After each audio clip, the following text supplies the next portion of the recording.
সাকিব রে আমি পাব নাই কইছে কি আমি কইছি ওরা মিথ্যে কথা কইছে ও কোন জায়গা গেলে আমারে না কয়ে কোন জায়গা আমার কলজরে নিয়ে যায় না। যশোরের অভয়নগরে নির্মাণাধীন ভবনের ঘর থেকে শরীফুল ইসলাম সাকিব নামের এক প্রতিবন্ধী যুবকের মাটি চাপা দেওয়া অর্ধগলিত মরদেহ উদ্ধার করেছে পুলিশ। আমার ঠিক পেছনে একটি নির্মাণাধীন ভবন রয়েছে। এই বাড়িটি হচ্ছে মুজিবুর রহমান নামের একজন ব্যক্তির। এই নির্মাণাধীন ভবনের একটি ঘরের মধ্যে আমরা কিছুক্ষণ আগে খবর পেয়েছি যে এখানে একটি লাশ কে বা কারা হত্যা করে মাটির নিচে পুঁতে রেখেছে।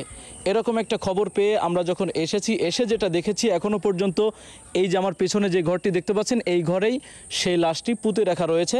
গতকাল শুক্রবার রাত 9:30টার দিকে উপজেলার নওপাড়া পৌরসভার 7 নম্বর ওয়ার্ডের একতারপুর গ্রামের পূর্বপাড়া এলাকার নিজ বাড়ির ভিতর থেকে তার অর্ধগলিত মরদেহ উদ্ধার করে পুলিশ। নিহত শরীফুল ইসলাম সাকিব একতারপুর গ্রামের পূর্বপাড়া এলাকার রং মিস্ত্রি মুজিবুর রহমানের ছোট ছেলে। মরদেহ উদ্ধারের বিষয়টি নিশ্চিত করেছেন অভয়নগর থানার অফিসার ইনচার্জ SM আকিকুল ইসলাম।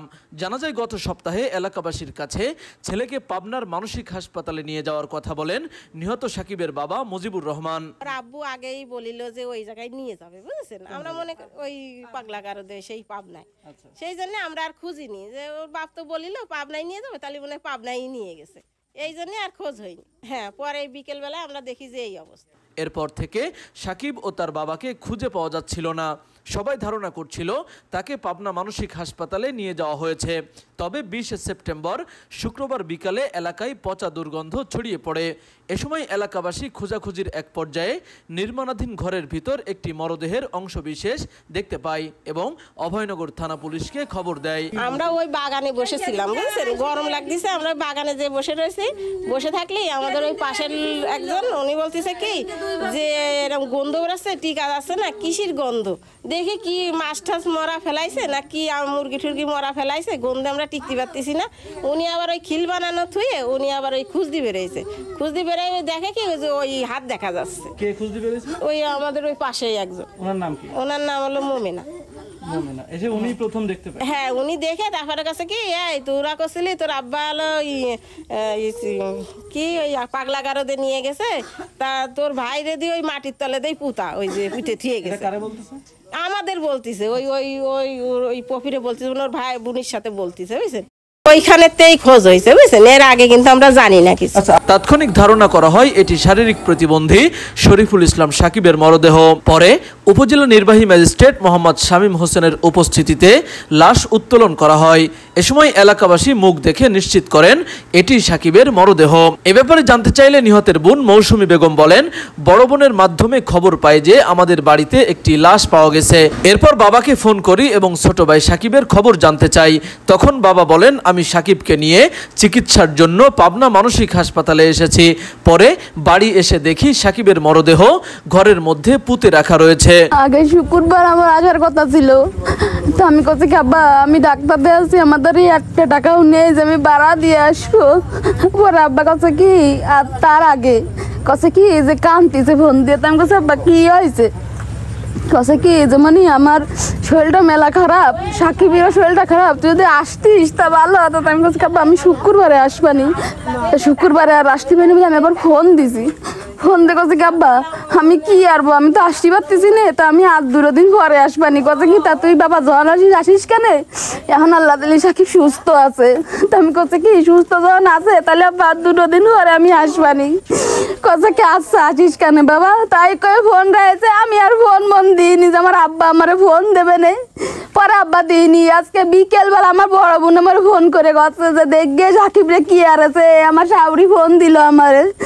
আমি আবার ফোন ধরে আমি কাছে কাবা কি আইছে, কই এই এই আইছে, আমি তো জানিও না। আবার আমি ফোন দিছি, তোর মধ্যে যাবা ফোন দিছি, ফোন ধরে না।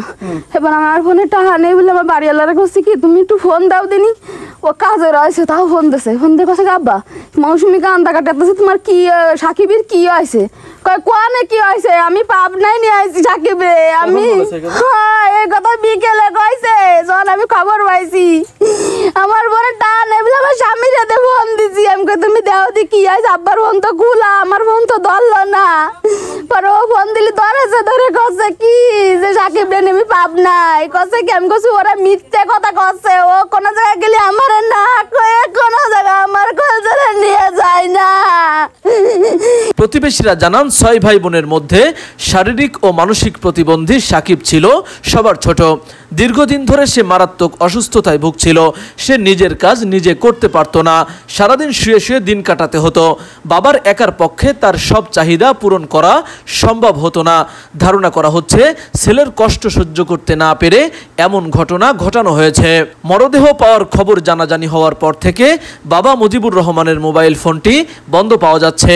আপনি কি ঘরে বসে গরুর খাঁটি দুধ ক্রয় করতে চান? তাহলে এখনই যোগাযোগ করুন মোমিল্ক এক্সপ্রেসে। এখান থেকে শতভাগ খাঁটি দুধ স্বল্প সময়ে নওপাড়ার বিভিন্ন এলাকায় সরবরাহ করা হয়। রয়েছে ক্যাশ অন ডেলিভারি সুবিধা। অর্ডার করতে এখনই যোগাযোগ করুন। প্রতি কেজি দুধের মূল্য মাত্র 60 টাকা।